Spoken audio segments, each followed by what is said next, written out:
Hello there, welcome to Daytime. I'm Cindy Edwards. We have got a fun show coming up, and we are kicking things off with a guest who has a very busy year ahead of her. She's a mom, a successful entrepreneur, and the newest winner of the Mrs. America pageant. Take a look. Our love and good wishes. Ladies, the first runner-up is Mrs. Hawaii. Mrs. America is April Lufriu.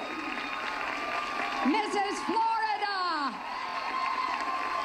And Mrs. America, April Lufriu, joins us now. Well, she tried. Florence Henderson was doing a great job on that. That's a tough last name. It is. Lufriu. Lufriu. So had you been in pageants before? I used to compete many years ago in my younger years, but when I discovered the disease with my children, I actually made it a business mission to go back and help raise awareness. Well, let's talk about the disease that you have and your children. Right. What's it called? It's called retinitis pigmentosa, and it's a genetic disorder. My sister was diagnosed with the disease back in 1989, so our families dealt with the disease and seeing the progression of her vision loss for 20-something years. So I knew we carried a disease, but we had genetic testing, and they told us we had recessive. So never knew I would pass it on to my kids. And so we started the Foundation Fighting Blindness in Tampa in '07 to help just raise awareness, raise funds for research, and just to get together with other people that have the disease. It's more comforting, and you learn from one another. And your two children, they're in that picture right there. How old are they?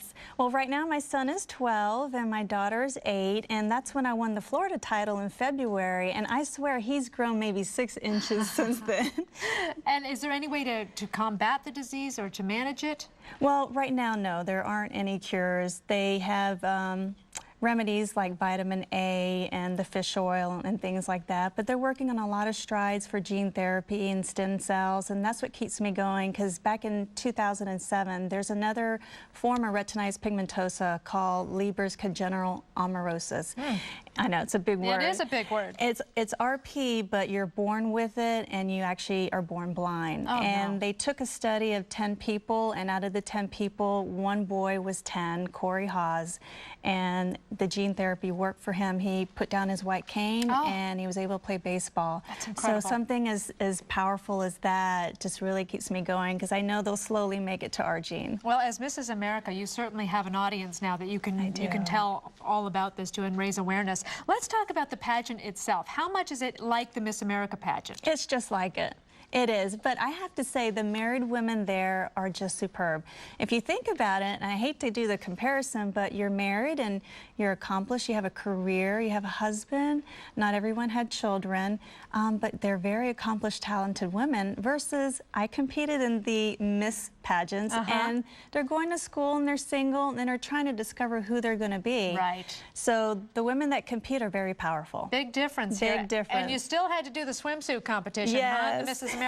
How did you prepare for that, and how crazy was it? You know, I'll be honest, that was the hardest part of the competition. It really was, because I'm 42, and I have to say I'm the second oldest to ever be crowned. So I reached a milestone, and all the 40-year-old women that are competing were like, oh, thank you, April, for, you know, opening the doors for us. But that was the toughest, because when you're over 40, things don't go back in place like they're supposed to. I hear you, sister. Yeah. Well, you sure look good for 42. Thank you. Congratulations. Thank you so much. Mrs. America, April Lufriu, remember that name, and good luck at the Mrs. World pageant. Yes, That's December in Orlando. 15th. December 15th. December 15th. We'll be watching. Thank Lindsay, you. over to you.